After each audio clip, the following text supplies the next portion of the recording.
Hello बच्चों, मैं सचिन स्वागत करता हूं आपका अपने YouTube चैनल चंदन सर कानपुर में। कैसे हैं आप सब? आई होप आप सब बहुत अच्छे होंगे।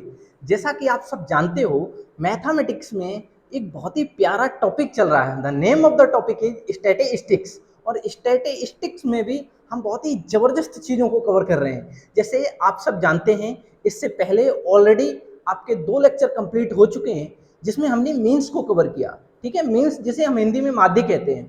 ठीक है, माध्य को हमने कंप्लीट कर लिया। अब उसके बाद हम उसके कुछ क्वेश्चन करेंगे जिससे कि हमें माध्य की कंप्लीट जानकारी मिल पाए और उसके से बनने वाले क्वेश्चन जो हैं हम बड़े ही प्यारे तरीके से बना पाए। ओके, तो आप सब जानते हो कि लेखपाल के लिए ये टॉपिक बड़ा ही अहम टॉपिक है। यहाँ से आपको 2 से 3 नहीं बल्कि 4 क्वेश्चन भी देखने को मिलेंगे। तो आप क्यों नहीं इस टॉपिक को बहुत ही अच्छे लेवल पर तैयार कर लें जिससे कि आपको आपके एग्जाम में परेशानी का सामना न करना पड़े। और मैं बिल्कुल बेसिक लेवल से इस चीज को पढ़ा रहा हूँ और टॉप लेवल तक की सारी चीजें कवर कराई जाएंगी आपको यहाँ पर, जिससे कि आप बहुत अच्छे तरीके से स्टैटिस्टिक्स को समझ पाए और उससे बनने वाले जो क्वेश्चन होंगे आपके एग्जाम में आप बना पाए। ठीक है, तो अच्छी तरीके से पढ़ते रहिए। अगर आपने इससे पहले वाले 2 लेक्चरों को नहीं देखा है तो जरूर देख लो, जिससे आप अपने इस टॉपिक की कंप्लीटली जानकारी कर पाए। ठीक है, चलिए बिना टाइम वेस्ट किए आज हम शुरू करेंगे अपनी क्लास को और करेंगे धमाकेदार क्वेश्चन। ओके, आइए जरा सवालों की तरफ जरा फोकस करिए। हमने आपको सबसे पहले मीन्स के बारे में बताया, माध्य के बारे में बताया, तो हम माध्य से रिलेटेड आज क्वेश्चन करेंगे। ठीक है, कि माध्य से रिलेटेड आखिर कैसे क्वेश्चन बनते हैं। ठीक है, फिर हम जो जो चीजों को डिस्कस कर चुके हैं यहाँ पर उन सारी चीजों से बनने वाले क्वेश्चनों को भी यहाँ डिस्कस करेंगे। ओके, आइए बिना टाइम वेस्ट किए हम शुरू कर रहे हैं आज की अपनी क्लास को। देखिएगा पहला क्वेश्चन, देखिएगा आज की क्लास का। जरा देखो क्या है यहाँ पर आपको दिया गया है एफ। ठीक है, एफ क्या है? एक कोई डेटा है। एफ क्या है? कोई डेटा है। ठीक है, कोई डेटा आपको एफ दिया जा रहा है, वो सॉरी एक्स दिया जा रहा है और उसके बाद आपको फ्रीक्वेंसी एफ दी जा रही है। ओके, डेटा क्या है? 5 3 7 9 और 10, ये कोई डेटा है। उसकी फ्रीक्वेंसी दी जा रही है। फ्रीक्वेंसी को समझिए, क्या है फ्रीक्वेंसी उसकी? 2 1 3 2 4, ये उसकी फ्रीक्वेंसी है। इस डेटा की ये फ्रीक्वेंसी है। अच्छा, इस फ्रीक्वेंसी का मतलब आप बड़े प्यारे तरीके से जान चुके हैं कि इस फ्रीक्वेंसी का मतलब क्या होता है, इस आवृत्ति का मतलब क्या होता है। यानी कि जो ये नंबर 5 है वो कितनी बार आया? ये 2 बार आया। जो ये नंबर 3 है वो कितनी बार आया? 1 बार आया। जो ये नंबर 7 है इस पूरे डेटा में कितनी बार आया? 3 बार आया। तो यही इसकी क्या है? फ्रीक्वेंसी है, आवृत्ति है। आई होप इतनी बात आपको बहुत अच्छे लेवल से कंप्लीट हो चुकी होगी। चलिए अब हम आगे की तरफ बढ़ रहे हैं। अगर हमें इससे माध्य निकालना हो, क्या निकालना हो? माध्य, जैसे हम इंग्लिश में क्या कहते हैं? मीन्स। ठीक है, माध्य। अच्छा, इसे हम किससे रिप्रेजेंट करते हैं? इसे हम रिप्रेजेंट करते हैं एक्स बार से। ओके, तो इसका फॉर्मूला क्या होता है, इसका तरीका क्या होता है कि आप कैसे निकालोगे एक्स बार का मान यानी कि मीन्स का मान? तो आप कैसे निकालोगे? Sum of F X upon sum of F. अच्छा, ये एफ एक्स क्या है? एफ एक्स ये है कि इन दोनों ही डेटा की आपस में मल्टीप्लाई करके जो भी एडिशन आए वो क्या करेंगे आप? उन सब एडिशन को आप क्या करोगे? ऊपर रखोगे, बटे में क्या करोगे? इस आवृत्ति का कैलकुलेट करोगे कि आवृत्ति आखिर कितनी है, नंबर ऑफ टर्म कितने हैं। ठीक है, आइए जरा यहाँ समझने की कोशिश करिएगा। आप कैसे समझोगे इस सवाल को?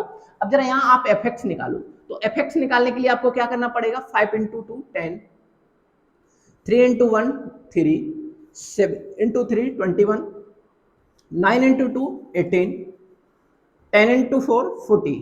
अब सबको आप क्या करोगे? ऐड करोगे। ये जो सिंबल है वो ऐड का सिंबल है। किसका सिंबल है? सम का। ओके, चलिएगा अब इन सबको हम ऐड कर रहे हैं। तो 8 1 9, 9 और 3 कितना हो गया? 12, एक कैरी हो गया, एक कैरी वाला, और ये 4 5 हो गया, 5 और 1 6, 6 और 2 कितना हुआ? 8, 8 और 1 कितना हुआ? 9। तो यहाँ कितना आ गया? इसका कैलकुलेशन करने के बाद 92 92। अब जरा फ्रीक्वेंसी को कैलकुलेट करो, आखिर कितनी है, यानी कि वहां पर नंबर ऑफ डेटा है कितनी, वही फ्रीक्वेंसी है। 2 और 1 3 और 3 6, 6 और 6 कितना हो गया? 12 है। तो 12 फ्रीक्वेंसी आ गई, यानी कि नंबर ऑफ टर्म टोटल 12 है। ठीक है, जैसे आप इस बात को इस तरीके से कह पाओगे, जब 5 2 बार लिखा हुआ है, 3 1 बार लिखा हुआ है, तो टोटल नंबर ऑफ टर्म कितने हैं? 12, 12 है। ओके, तो अब जरा एक्स बार का मान निकाल लीजिए, बड़ी आसान तरीके से आप निकाल पाओगे। 92 डिवाइड बाई कितना हो जाएगा? 12। अगर हम इसे डिवाइड करेंगे तो कितने बार जा रहा है जरा देखिए? 7 कितना बचा आपके पास, 12 7 जा 84। अब कितना बचा, 6 और 2 8 डिवाइड बाई 12, 4 2 जा 8, 4 3 जा 12। ठीक है, तो यहाँ आपकी एक्स बार का मान कितना आ गया, 7/2/3। यही आपके क्वेश्चन का बिल्कुल करेक्ट आंसर होगा। आई होप इस क्वेश्चन को बड़े प्यारे तरीके से आप लोग समझ पा रहे होंगे। अब हम आगे की तरफ बढ़ रहे हैं, आप इसका ले लो स्क्रीनशॉट। ठीक है, फिर हम आगे की तरफ बढ़ेंगे और अगले सवाल का करेंगे हम जवाब। चलिएगा अगले सवाल की तरफ जरा फोकस करो, अगला सवाल में क्या बात बोली जा रही है अगले वाले में। ठीक है, चलिएगा देखिए अगले क्वेश्चन को हम एक नए मेथड से भी कराएंगे, जो हमने पहले आपको शॉर्ट मेथड समझाया था उस मेथड से भी आप करना सीखेंगे अगले क्वेश्चन को। आइए जरा समझने की कोशिश करिए क्या क्या दिया जा रहा है हमें आखिर क्या क्या दिया जा रहा है। आइए एक बार समझने की कोशिश करो। यहाँ हमें x दिया जा रहा है और यहाँ हमें f दिया जा रहा है, फ्रीक्वेंसी। ठीक है, चलिए x कितना है 10, फिर कितना है 15, 17, 20, 22। ठीक है, फिर आगे है 30, 35, 35 टू टाइम है, 6 है, 3 है, 8 है, 8 के बाद 2 है, 10 है और 10 के बाद 4 है। अगर हम अपने मेथड के अकॉर्डिंग जाएंगे, अगर हम इस मीन्स को इस फॉर्मूले के अकॉर्डिंग जाएंगे, तो हमें क्या करना पड़ेगा, इस फ्रीक्वेंसी की मल्टीप्लाई इस डेटा में करनी पड़ेगी और जो मान यहाँ आएंगे उन सबको ऐड करने के बाद फ्रीक्वेंसी का ऐड करेंगे और डिवाइड बाई कर देंगे तो हमारा आंसर आ जाएगा। ये बात हमें अच्छे से पता चल गई पहले क्वेश्चन के अकॉर्डिंग। आइए हम इस क्वेश्चन को दूसरे नजारे से बनाने की पूरी कोशिश कर रहे हैं। जरा देखिए, अब यहाँ ये पूरा डेटा दिया गया, इस डेटा में सपोज दैट हमने 20 को उठा लिया। किसको उठा लिया, 20 को। चलिए जब आपने 20 को उठा लिया तो आप यहाँ लिख लो 20। ठीक है, अब क्या करेंगे आप, हमें माध्य निकालना है। ठीक है, तो x बार निकालने के लिए हमने क्या किया, हमने 20 को इसमें से उठा लिया और हमने कुछ नहीं किया। अब जरा हमने कंपेयर करना स्टार्ट किया इसी 20 से। ये 20 से कितना कम है, 10, बताइएगा, माइनस का 10। यानी कि 20 से अगर 10 देखी जाए, कंपेयर कराई जाए तो कितना कम है, 20 से 10, 10 ही तो कम है। अच्छा 15 कितना कम है, माइनस का 5। 17 कितना कम है, माइनस का 3। ओके, चलिए आगे की तरफ बढ़िए। 22 कितना अधिक है, प्लस का 2। और 30 कितना अधिक है, प्लस का 10। अच्छा 35 कितना अधिक है, प्लस का 15। ओके, अब इतना डेटा अगर आपने कैलकुलेट कर लिया तो अब आप क्या करेंगे, जरा समझने की कोशिश करो।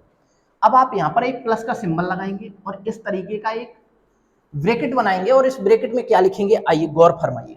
देखो जरा, 10 इंटू फ्रीक्वेंसी का मल्टीप्लाई करोगे जितना कम या अधिक है उसमें, तो 10 चौके 40 क्या आ जाएगा, माइनस का 40। ओके, आगे बढ़ो। 5 माइनस का 5 गुणे 10 कितना आ जाएगा, माइनस का 50। आगे बढ़ जाओ। माइनस का 3 गुणे 2 कितना आ जाएगा, माइनस का 6। आगे बढ़ जाओ। प्लस का 2 मल्टीप्लाई 3 कितना आ जाएगा, प्लस का 6। ठीक है, अब जरा देखो 10 गुणे 6 60 प्लस का, फिर क्या है, प्लस का क्या है, फिर 15, 15 दूनी 30। ओके, अब सबको ऐड करने के बाद डिवाइड बाई क्या करना पड़ेगा, नंबर ऑफ टर्म, फ्रीक्वेंसी का एडिशन करिए। 10 और 4 14, 14 और 2 कितना हुआ, 16, 16 8 कितना हो गया बताइए, 24। 16 8 कितना हुआ, 24, 24 और 3 27, 27 और 6 कितना हुआ, 30, 30 और 5 35। ठीक है, टोटल कितना हो गया जाके 35। अगर हम सबको सम कर रहे हैं तो कितना निकल के आया, 35। अब जरा एक बात बताओ, ये माइनस का 6 है, ये प्लस का 6 है, दोनों कैंसिल आउट हो जाएंगे, जी बिल्कुल हो जाएंगे। इन दोनों प्लस वालों को ऐड किया तो 90 बना, इन दोनों माइनस वालों को ऐड किया तो 90 बना। तो ये माइनस के हैं, चूंकि ये प्लस का इसलिए कैंसिल आउट हो जाएगा। अब 0/35 का मतलब क्या हुआ, 0 हुआ, तो x बार की वैल्यू कितनी आ गई, 20 आ गई। यही आपके क्वेश्चन का बिल्कुल करेक्ट आंसर बन जाएगा दूसरे मेथड से। ओके, आई होप ये भी मेथड आपने समझ लिया। इससे जस्ट पहले वाला भी मेथड आपने जान लिया, तो आपके पास अब 2 मेथड हो चुके हैं। कितने मेथड हो चुके हैं, 2 मेथड, और दोनों ही मेथड से आप अपने सवाल के जवाब बहुत ही कम समय में कर पाओगे। आइए अब हम और आगे की तरफ बढ़ रहे हैं, इसका आप स्क्रीनशॉट ले लो। अगले सवाल का आप करेंगे जवाब, जरा बड़े प्यारे तरीके से आप हमें अगले सवाल का जवाब करके बताएंगे। ठीक है, चलिएगा अगले सवाल की तरफ हम फोकस कर रहे हैं। आज बहुत अच्छी अच्छी चीजों को अभी आगे डिस्कस करेंगे क्लास में। ठीक है, तब तक आप क्लास को ज्यादा से ज्यादा लाइक शेयर करते रहिएगा, जिससे कि हमें भी मोटिवेशन मिलता रहे और लोगों का भी भला होता रहे। ठीक है, चलिएगा आगे की तरफ बढ़िएगा। अब अगला सवाल हमारा कुछ इस प्रकार का है कि अगर हमें कोई डेटा x दिया जा रहा है, आप सब लोग बताएंगे सवाल का जवाब। ठीक है, चलिएगा, ये दिया जा रहा है और उसके बाद ये भी बोला जा रहा है कि ये क्या है 5, ये क्या है 8, ये क्या है 7, और ये क्या है 2 और ये क्या है 10। ठीक है, 10 1 टाइम आया है, 2 2 टाइम आया है, 7 3 टाइम आया है, 8 5 टाइम आया है और 5 2 टाइम आया है। ठीक है, ये बात आपसे बोली जा रही है। आप अगर अपने मेथड से शॉर्ट वाले से करोगे तो कैसे करोगे, किसी एक डेटा को आप इसमें से उठा लोगे, सपोज दैट कोई भी एक रेंडमली उठा सकते हो, जरूरी नहीं है कि मिडिल वाला ही उठाना है। तो हमने जैसे सपोज दैट x बार निकालना है हमें, हमने इसमें 7 को उठा लिया, 7 से हम कंपेयर कराएंगे ये कितना कम या अधिक है, ये 2 कम है। ये कितना कम या अधिक है बताइएगा, ये 1 अधिक है। ठीक है, प्लस का 1 कर देंगे। ये कितना कम है आप ही बताइएगा, ये 5 कम है। ये कितना अधिक है, ये 3 अधिक है। ओके, अब हम क्या करेंगे, मल्टीप्लाई करेंगे। तो 5 दूनी 10, आप प्लस का सिंबल लगाते इस तरीके का ब्रैकेट लगा लेंगे। 5 दूनी 10 किसका आएगा, माइनस का 10 आएगा। आगे बढ़ जाइए, 5 एकम 5 किसका आएगा, प्लस का 5 आएगा। और आगे तरफ बढ़ जाइएगा, देखो यहाँ पे तो 7 7 से 0 हो जाएगा, इसका कोई मतलब नहीं निकलेगा। अब 2 की मल्टीप्लाई 5 में कराइए, 5 दूनी 10 माइनस का 10 आएगा। आगे बढ़ जाइएगा, 1 या 3 यानी कि प्लस का 3 आएगा। यहां तक का डेटा आपने कवर कर लिया। बटे में आप क्या कहोगे, बटे में क्या कहोगे, फ्रीक्वेंसी को कहोगे। आइए हम आगे की तरफ बढ़ रहे हैं। अब जरा यहां से आप देखोगे तो कितनी फ्रीक्वेंसी आएगी इसकी, देखो 5 और 2 7, 7 3 10, 10 और 3 कितनी आ गई 13। ठीक है, अगर हम इसे 13 से डिवाइड करेंगे तो जरा देखो मान क्या निकल के आएगा। अब ये प्लस का 10 माइनस का 10 और माइनस का 10 कितना हो गया, जरा आप ही बताइएगा, माइनस का 20। अब प्लस का 5 और प्लस का 3 कितना हो गया, प्लस का 8, डिवाइड बाई क्या करोगे 13। अब जरा एक बात बताइए आप, क्या आप माइनस वाले में से प्लस वाले को घटाओगे? जी बिल्कुल, बड़े वाले डेटा में से हमेशा छोटा वाला डेटा घटाया जाता है, बट चिन्ह वो आता है जो बड़ी संख्या होती है। आइए 20 में से 8 गया, कितना बचा, 12 बचा। तो माइनस का 12/13 कितना आ जाएगा, 7 माइनस 12/13। अब जरा देखिए आप इसको कैसे कैलकुलेट करोगे, 13 सत्ते 91, ठीक है, माइनस के 12 बटे क्या हो जाएगा 13। तो आप यहां से इजीली कैलकुलेट कर पा रहे होंगे, कितना आ जाएगा 9, 8 में से 1 ये कितना आ जाएगा 7/13। यही आपके क्वेश्चन का बिल्कुल करेक्ट आंसर है। आई होप इतनी चीजें आपको बहुत अच्छे लेवल से क्लियर होने लग रही होंगी। ठीक है, आपने क्या किया, आपने कुछ नहीं किया, आप इन दोनों में से क्या कर दिए, इन दोनों का अंतर देख लिए। तो कितना आया था 12 8 20, 12/13 आ गया, 12/13 आने पर 13 7 91। ठीक है, और बस माइनस हमने 12 कर दिया तो कितना बन जाएगा, जरा देखिए।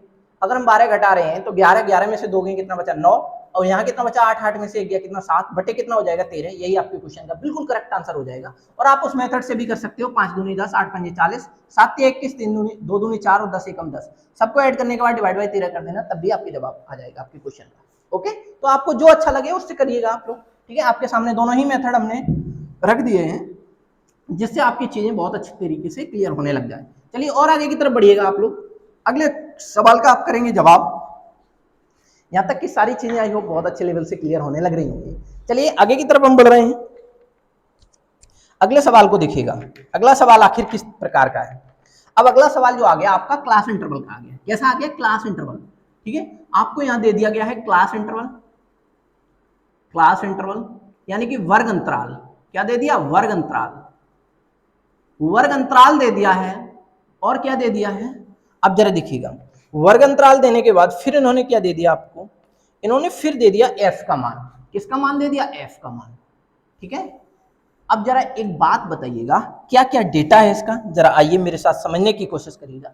यहां दिया जा रहा है 0 से 10, 10 से 20, 20 से 30 और 30 से 40 और 40 से 50। ये आपको क्लास इंटरवल दिए जा रहे हैं। ओके, फिर उसके बाद आपको क्या दिया जा रही है, इसकी फ्रीक्वेंसी दी जा रही है। फ्रीक्वेंसी कितनी है आइए समझने की कोशिश करिए। इसकी फ्रीक्वेंसी है 5 4 3 1 और इसकी फ्रीक्वेंसी है 4। ओके, आप सबको कैलकुलेट जब आप करोगे, 4 नहीं है सॉरी, एक सेकेंड, इसकी फ्रीक्वेंसी 2 है। आप कैसे निकालोगे जरा मान, आइए। सबसे पहले ऐसे डेटा के लिए आपको मध्यमान निकालना पड़ेगा। मध्यमान आप कैसे निकालोगे, आइए मेरे साथ समझने की कोशिश करिएगा। मध्यमान आप कैसे निकालोगे, एक्स आई को हम मध्यमान कहते हैं। ठीक है, मध्यमान आप कैसे निकालते हैं, अपर लिमिट, ये वाली जो लिमिट होती है वो लोअर लिमिट होती है और ये वाली लिमिट अपर लिमिट होती है। इन दोनों ही लिमिटों को आपस में ऐड करके डिवाइड बाई 2 करना होता है, जिससे हमारी मिड वैल्यू निकल आती है, मध्यमान निकल आता है। तो 10 का आधा कितना हुआ 5, अब 20 और 10 30, 30 का आधा कितना हुआ 15, आगे बढ़ जाओ। 30 और 20 कितना हुआ 50, 50 का आधा कितना हुआ 25, आगे बढ़ जाओ। 40 30 70, 70 का आधा कितना हुआ 35, 50 40 90, 90 का आधा कितना हुआ 45। अब आप क्या करोगे मेरे दोस्त, अब क्या करोगे, अब आप यहाँ निकालोगे एफ एक्स, ठीक है। एफ एक्स क्या है, इन दोनों की आपस में मल्टीप्लाई, 5 पंचे 25, ठीक है, और 15 चौके 60, ठीक है, 25 दिया 75, 35 एकम 35, 45 दूनी 90। ओके, आप सब इसका क्या करोगे, सम करोगे तो 5 5 10 और 5 कितना हुआ 15, एक कैरी हो गया, 10 और 3 13, 13 7 कितना हुआ 20, 20 20 और 8 कितना हुआ 28, तो 285 आ जाना चाहिए। एक बार फिर से कैलकुलेट कर रहे हैं जिससे कि गलती ना हो पाए आपके लिए। 5 और 5 10 और 5 15, एक कैरी हो गया 10 हो गया, 10 और 3 13, 13 7 कितना हुआ 20, 20 और 8 कितना हो गया 28। वेरी गुड, बिल्कुल हो जाएगा 285।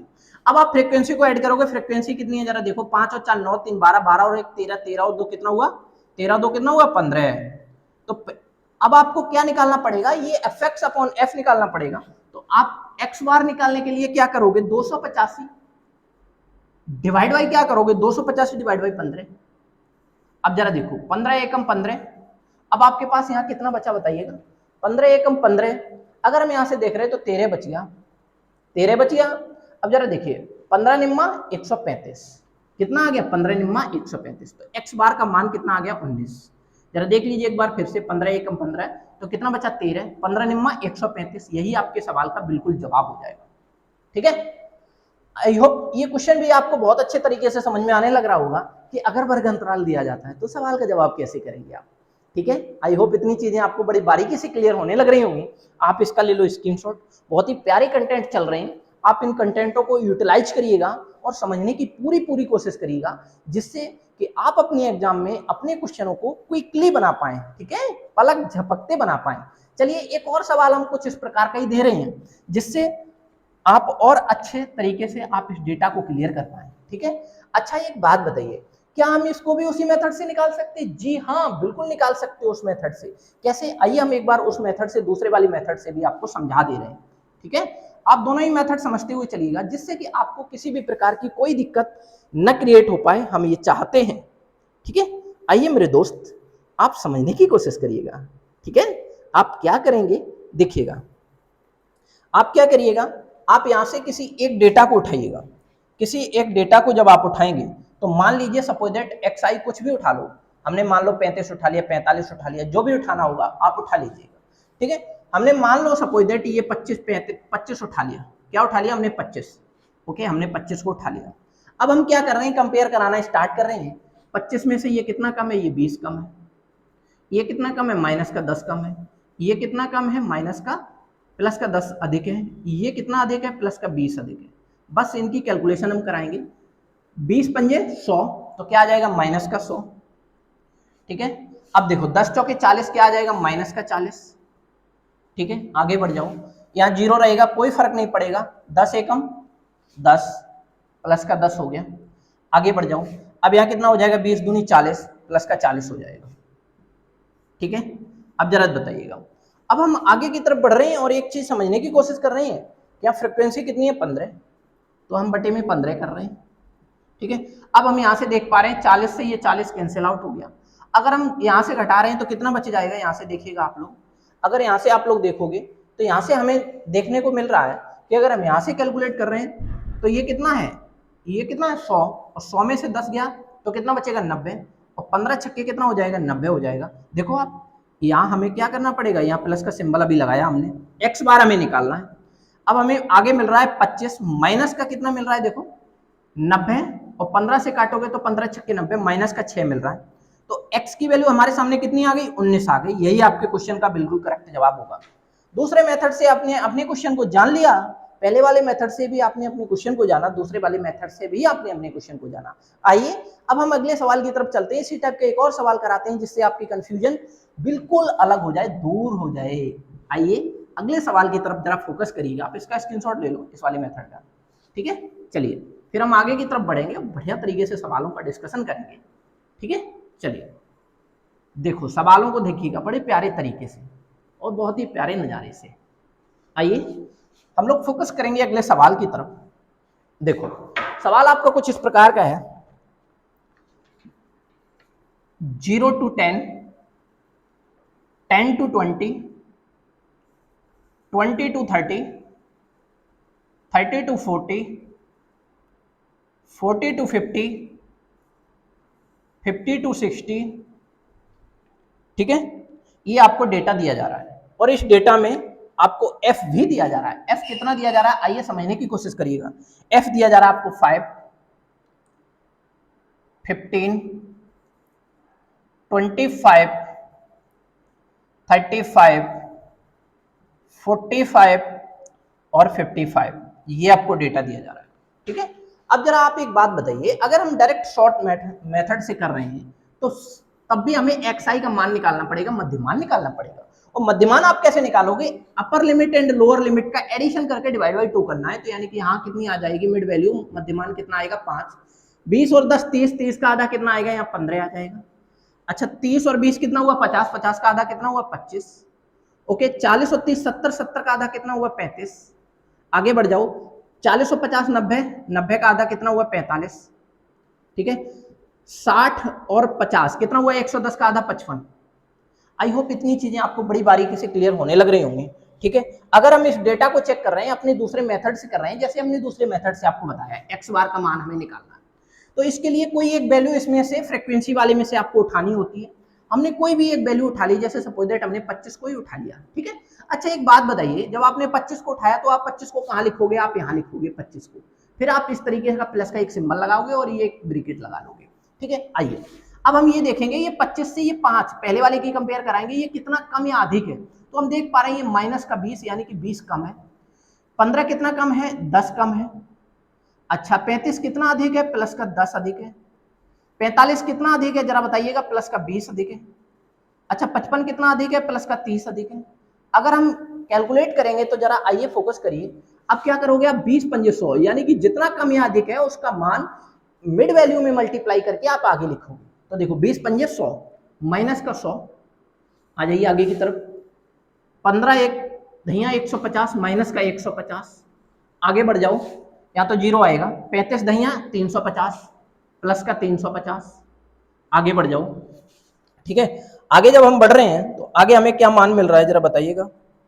आगे जो हमें मान मिल रहा है, एक सेकंड रुक जाना, फ्रीक्वेंसी हमें 5 15 इस तरीके की दी जा रही है। ठीक है, कोई दिक्कत वाली बात नहीं। अब आगे बढ़ रहे हैं, 35 दहिया 350 हो गया था, बिल्कुल हो गया था। अब 45 दूनी 90 कितना बन जाएगा 900। आगे बढ़ जाओ, आगे जब बढ़ोगे तो 55 तिया कितना हो जाएगा 0। ठीक है, अब हो जाएगा 3 पंजे 15, 15 और 1 16, 1650। अब आप फ्रीक्वेंसी को क्या करोगे, ऐड करोगे। ठीक है, आप क्या करोगे, फ्रीक्वेंसी को ऐड करोगे। एक सेकेंड, कुछ एरर लग रहा है मेरे को, हमने मध्यमान को किया था इससे पहले वाले में। एक सेकंड आप मध्यमान का करेंगे, सॉरी आप क्या करेंगे, मध्यमान का करेंगे। सॉरी हमने यहाँ फ्रीक्वेंसी का कर दिया, आपको यहाँ मध्यमान का करना पड़ेगा, जैसे कि आपने पहले भी निकाला था शायद मेरे ख्याल से। एक सेकंड रुको, एक सेकंड, थोड़ा सा एरर हो रहा सवाल में, एक सेकंड आप रुकिएगा, एक सेकंड आप रुकेंगे, जरा देख लेना। अगर पिछले वाले में भी ऐसा एरर हुआ हो तो देख लेना, उसको समझ लेना। ठीक है, आइए, वैसे मेरे ख्याल से हुआ नहीं होगा। आइए देखिएगा, इस सवाल को देखो पहले आप। अगर हम इस तरीके से डेटा को लिख रहे हैं और हमने क्या किया, हमने इसमें से क्या करेंगे, हम xi को देखेंगे यानी कि इसको देखेंगे मध्यमान को। तो मध्यमान हमने यहाँ पे 25 उठा लिया, सपोज दैट कितना है 25, तो 25 हमने यहाँ मध्यमान को रख लिया। ठीक है, अब जरा देखिएगा आप, जब 25 आपने मध्यमान को रख लिया तो मध्यमान से ही आप कंपेयर कराइएगा। मध्यमान से ये कितना कम है, ये माइनस का 20 कम है। ये कितना कम है, माइनस का 10 कम है। ये कितना कम है, प्लस का 10 अधिक है। ये प्लस का 20 अधिक है और ये प्लस का 30 अधिक है। ठीक है, अब आप कंपेयर कराइएगा। अब जरा कंपेयर कराइएगा तो कितना निकल के आ रहा है, जरा यहाँ एक सेकेंड रुकना, 5, इस क्वेश्चन में एरर है, सॉरी एक सेकंड देखिएगा। यहाँ एफ और मध्यमान दोनों एक जैसे निकल के आ रहे हैं, पर ऐसा पॉसिबल नहीं है। यहाँ थोड़ा सा क्वेश्चन में एरर है, एक सेकंड रुक जाओ, मैं एफ को बदल देता हूँ जिससे आपके क्वेश्चन का जवाब सही आने लग जाए। एक सेकंड रुकिएगा, सॉरी मैं क्षमा चाहता हूँ, ये क्वेश्चन में ही एरर था तो अब मैं क्या कर सकता हूँ। ठीक है, बुक में ही जब गलत था तो आइए हम एक बार अपने तरीके से इस सवाल को करेक्शन करने की पूरी कोशिश कर रहे हैं। जरा देखिएगा, हमने जो मान दिए थे आपको, आप यहाँ कुछ इस तरीके से लिख लो 8, 12, 6 के बाद आप यहाँ लिख लो 4 के बाद यहाँ आप लिख लो 6 और यहाँ लिख लो 4। अब इस तरीके से करने की कोशिश करो। हमने रेंडमली कोई डेटा लिख दिया, ठीक है। अब चला जरा देखिएगा, अगर हम यहाँ देख रहे थे तो मान कितना निकल के आ रहा था, 5, 15, 25, 35, 45 और 55, ये निकल के आ रहा था। अब जरा देखिए, आपने 25 को कहीं मान लिया। चलिए अब हम कंपेयर करा रहे हैं, ये कितना कम है, ये बताइएगा कितना कम है, 20 कम है माइनस का, और ये माइनस का 10। अब आगे बढ़ जाओ, ये कितना है, प्लस का 10 अधिक है, प्लस का 20 अधिक है और प्लस का 30 अधिक है, ठीक है। अब कैलकुलेट कर दो, 20, 8 दूनी 16, कितना आ जाएगा, माइनस का 160। आगे बढ़ जाओ, आगे बढ़ जाइए, 12 दहिया 120 माइनस का 120। आगे बढ़ जाइएगा, कितना आ जाएगा, 10 चौके 40 प्लस का 40। और आगे बढ़िएगा, 20 छक्के 120 प्लस का 120, ठीक है। आगे बढ़ जाइएगा, 4 तिया 12 120, ठीक है, 4 तिया 12 120। अब आप अगर देखोगे तो एक चीज हमें समझ में आने लग रही है, 120 से तो 120 कट गया, ठीक है, और 40 और 120 कितने हो गए, 160, तो 160 से ये माइनस वाला 160 कट गया, कुछ नहीं बचा मेरे पास। हम बटे में फ्रीक्वेंसी का एडिशन नहीं करेंगे क्योंकि वहां 0 हो रहा है। तो आपके क्वेश्चन का करेक्ट जवाब क्या आएगा, 25 आएगा। ओके, आई होप इतनी बात अगर आपने समझ ली है तो देखिएगा पीछे सारी चीजें क्या बन गई थी, 0 बन गई थी। तो इसलिए आप यहाँ से बहुत आसान वे में अपने सवाल को आंसर कैलकुलेट कर पा रहे हैं, ठीक है। आप अपने पीछे से सारे डेटा 0 बन गया। ओके, जब पीछे का सारा डेटा 0 बन गया तो कोई दिक्कत ही नहीं है फिर। ओके, चलिए आपने इतनी चीजों को बहुत अच्छे तरीके से क्लियर कर लिया होगा। अब हम आगे की तरफ बढ़ रहे हैं और क्वेश्चनों के लेवल को बदल रहे हैं। एक क्वेश्चन कुछ इस प्रकार का करने की कोशिश करिएगा आप मेरे साथ, देखिए कैसे। आइए देखिएगा, आपने इन चीजों को बड़ी बारीकी से समझा होगा, ठीक है। चलिए, अगर आपको कोई दिक्कत लग रही हो तो आप एक बार नहीं 2 बार अपने इस लेक्चर को रिपीट करके देख लीजिए, जिससे कि आपके डाउट क्लियर हो जाए, ठीक है। चलिए अब हम अगले सवाल की तरफ जरा फोकस कर रहे हैं। अब हम कुछ रेंज के सवाल कर रहे हैं। देखो जरा रेंज के सवाल कैसे करोगे, जैसे हमने यहाँ लिख दिया 9, 8, 8, 4, 3, 1, 7, 3। बताइए इस पूरे डेटा में रेंज क्या होगी, इस पूरे डेटा की रेंज क्या होगी, ठीक है। इसकी परास क्या होगी, इसे हिंदी में हम क्या कहते हैं, परास। बताइए इसकी परास क्या है, इस पूरे डेटा की, इस पूरे डेटा की परास बताइए, इस पूरे डेटा की परास क्या होगी। देखिए मेरे दोस्त, परास निकालने के लिए आपको क्या करना पड़ेगा, upper limit minus lower limit, बस अपर लिमिट और लोअर लिमिट का अंतर ही परास होता है। आइए आप देखिए, इस पूरे डेटा में सबसे बड़ी वैल्यू क्या है, तो सबसे बड़ी वैल्यू 9 हमें दिखाई दे रही है। तो 9 माइनस सबसे छोटी वैल्यू क्या है, 1 है। तो 9 माइनस 1 इक्वल टू क्या आ जाएगा, 8। यही आपके क्वेश्चन का क्या बन जाएगा, रेंज बन जाएगा। ओके, आई होप इतनी चीजों को आपने बड़ी बारीकी से क्लियर कर लिया। अब और आगे की तरफ हम बढ़ रहे हैं, कुछ और क्वेश्चन करिएगा आप लोग मेरे साथ, ठीक है। अगले सवाल का आप जवाब करेंगे। अगला सवाल हम और दे रहे हैं आपको, रेंज का ही है। अगला रेंज का सवाल देखिएगा, 2, 8, 19, 60, 0, 30 और 32। बताइए इसमें रेंज क्या होगी। तो आपको ये भी सवाल देखते देखते समझ में आने लग रहा होगा कि इसकी रेंज क्या है। इसकी रेंज हम बहुत इजीली बता पाएंगे। कैसे बता पाएंगे साहब, upper limit minus lower limit. Upper limit क्या है, 32 माइनस 0 इक्वल टू क्या आ जाएगा, 32। यही आपके क्वेश्चन का जवाब बन जाएगा। ओके, तो आप रेंज के सवाल भी कर पा रहे हैं और आगे की तरफ बढ़ो, कुछ और सवाल सीखो, ठीक है। चलिएगा, अब अगले सवाल का आप करेंगे जवाब। अगला सवाल देखिए, बोर्ड की तरफ आप देख पा रहे होंगे। अगले सवाल को जरा देखिएगा कैसा है सवाल। वो एक डेटा सेट है, आप ऐसे लिखोगे, एक डेटा सेट, एक डेटा सेट का वेरिएंस का प्रसरण, जिसे हम हिंदी में प्रसरण कहते हैं, इंग्लिश में वेरिएंस कहते हैं, 196 है, 196 है। तो उसका स्टैंडर्ड डेविएशन क्या होगा, मानक विचलन क्या होगा, बताइए उसका मानक विचलन क्या होगा, बताइए जल्दी से। अगर किसी परिसर का प्रसरण, ठीक है, अगर किसी डेटा का प्रसरण यानी कि वेरिएंस 196 है तो उसका एफडी क्या होगा, यानी एफडी क्या है, ये मानक विचलन है। ये एफडी क्या है, ये हिंदी में से हम मानक विचलन कहते हैं। क्या कहते हैं, मानक विचलन। तो बताइए ये मानक विचलन क्या है। आप यहाँ से एक बहुत अच्छे से क्लियर कर पा रहे होंगे, जो प्रसरण होता है वो डेल्टा स्क्वायर, वो सॉरी सिग्मा स्क्वायर होता है। तो सिग्मा स्क्वायर बराबर कितना हो जाएगा, 196 हो जाएगा। और जो सिग्मा होता है, ये तो देखो सिग्मा स्क्वायर ये क्या होता है, वेरिएंस होता है, प्रसरण होता है, वेरिएंस जिसे हम क्या कहते हैं, प्रसरण कहते हैं, ठीक है। अच्छा, और ये केवल सिग्मा, ये केवल सिग्मा, इसे क्या कहते हैं हम, इसे हम स्टैंडर्ड डेरिवेशन, मानक विचलन कहते हैं। क्या कहते हैं, मानक विचलन कहते हैं। तो आप यहाँ से दोनों चीजों को समझ पा रहे होंगे। जब आपके पास सिग्मा स्क्वायर इक्वल टू 196 है, तो सिग्मा का मान आप बहुत इजीली बता पा रहे होंगे, कितना हो जाएगा सिग्मा का मान। सिग्मा का मान निकालने के लिए आप इसका स्क्वायर रूट लेंगे, तो जो कितना निकल के आएगा 14। तो यही आपके क्वेश्चन का बिल्कुल करेक्ट जवाब हो जाएगा। ओके, आई होप इस क्वेश्चन को भी आपने बड़ी आसान तरीके से समझ लिया। चलिए एक और क्वेश्चन करने की कोशिश करिएगा। अगर हम ये कह दें कि पूरे डेटा में, आप इसका स्क्रीनशॉट ले लो, फिर हम आगे की तरफ बढ़ रहे हैं। एक और सवाल करिएगा आप, एक सवाल और करिएगा, आप जल्दी से बताएंगे उस सवाल का जवाब। देखिए हम ये कह रहे हैं कि अगर स्टैंडर्ड डेरिवेशन, ठीक है, यानी कि मानक विचलन 7 है, ठीक है, तो आपको वेरिएंस बताना होगा। क्या बताना होगा, वेरिएंस। वेरिएंस का मतलब क्या है, प्रसरण। जो आपने अभी बताया था सिग्मा स्क्वायर होता है, और ये क्या होता है, सिग्मा होता है। तो बताइए सिग्मा स्क्वायर क्या हो जाएगा। अरे बहुत आसान वे में, जब सिग्मा का मान 7 है तो सिग्मा स्क्वायर का मान क्या हो जाएगा, 7 का स्क्वायर कितना हो जाएगा, 49। यही आपके क्वेश्चन का बिल्कुल करेक्ट जवाब बन जाएगा। ठीक है, तो आई होप आप इस क्वेश्चन को भी समझ पा रहे होंगे और आज की क्लास का आनंद भी ले पा रहे होंगे। ठीक है, तो आज के लिए फिर हम इतना ही रखेंगे। ये क्लास आपको कैसी लगी ये हमें कमेंट करके जरूर बताएं। अगर आपको सेशन पसंद आया हो तो दिल से लाइक भी करें और शेयर भी करें, जिससे कि ये कंटेंट जो आपके हैं ये सभी बच्चों तक पहुंच पाए। ठीक है, जब सब पढ़ेंगे तो सब बढ़ेंगे। ठीक है, इसी तरीके से आपका प्यार और सपोर्ट हमारे साथ बना रहे, जिससे कि हम और भी चीजें आपके लिए ला पाए। ठीक है, तो आज के लिए फिर इतना ही रखेंगे। आपको क्लास कैसी लगी ये तो हमें कमेंट करके बता ही दोगे। ठीक है, और अगर आपने अभी तक हमारे YouTube चैनल चंदन सर कानपुर को सब्सक्राइब नहीं किया है तो जरूर सब्सक्राइब करें और पास में बने हुए बेल आइकन को ऑन कर लें, जिससे कि हमारी क्लास आने से पहले आपको नोटिफिकेशन मिल पाए। तो इसी तरीके से पढ़ते रहिए, आगे बढ़ते रहिए। All the very best, bye bye, take care.